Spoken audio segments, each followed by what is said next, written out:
Mayonnaise બનાવવા માટેની સામગ્રી. તો એમાં આપણે એકદમ ઠંડુ દૂધ જોઈશે, મીઠું, સાકર, વિનેગર અને તેલ. તો આપણે કોઈ પણ એક કપ લઈ લેવાનું, જે કપના માપથી એકદમ ઠંડુ, બરફ નહીં પણ ઠંડુ દૂધ જોઈશે. 1 કપ દૂધ લેવાનું છે આપણે. 1 કપ દૂધમાં આપણે 1/4 ટેબલ સ્પૂન સાકર નાખશું, 1 પિંચ મીઠું નાખશું,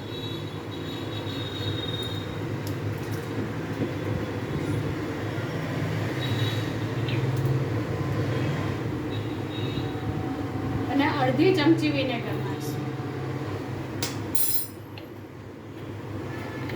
હવે આમાં આપણે ફ્લેવરલેસ, સ્મેલલેસ તેલ નાખવાનું છે, જેમ કે સનફ્લાવર તેલ, ઓલિવ ઓઇલ. સ્મેલલેસ તેલ, અગર તમે સિંગ તેલ યા કપાસિયાનું તેલ, એ કોઈ પણ તેલ નાખશો તો આમાં સુગંધ આવશે તેલની, એટલે સ્મેલલેસ તેલ યુઝ કરવાનું છે. તો મેં અત્યારે સનફ્લાવર તેલ લીધું છે, જે હું 2.5 કપ યુઝ કરીશ. પહેલાં 1 કપ નાખ્યું, હવે થોડું એને મિક્સ કરીશ બ્લેન્ડરથી.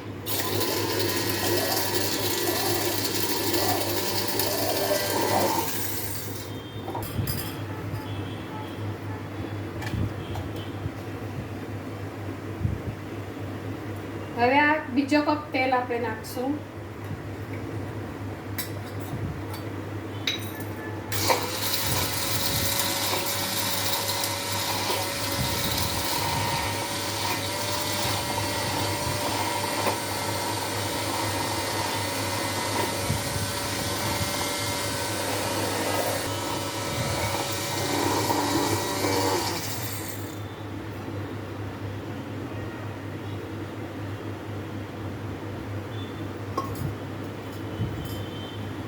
હવે અમે ત્રીજો કપ તેલ લીધું છે, પણ એમાંથી આપણે જોઈતા પ્રમાણમાં તેલ નાખીશું.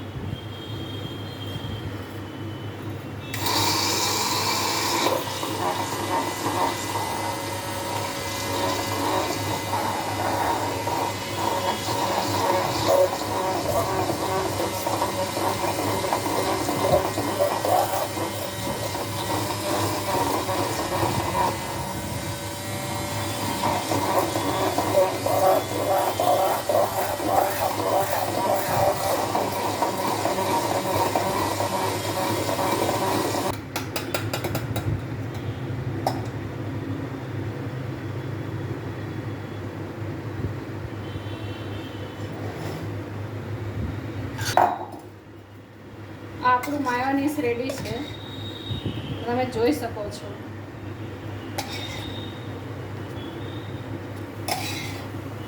અને આ માયોનીઝ બનાવવામાં મારે 2.5 કપ તેલની જરૂર પડી છે.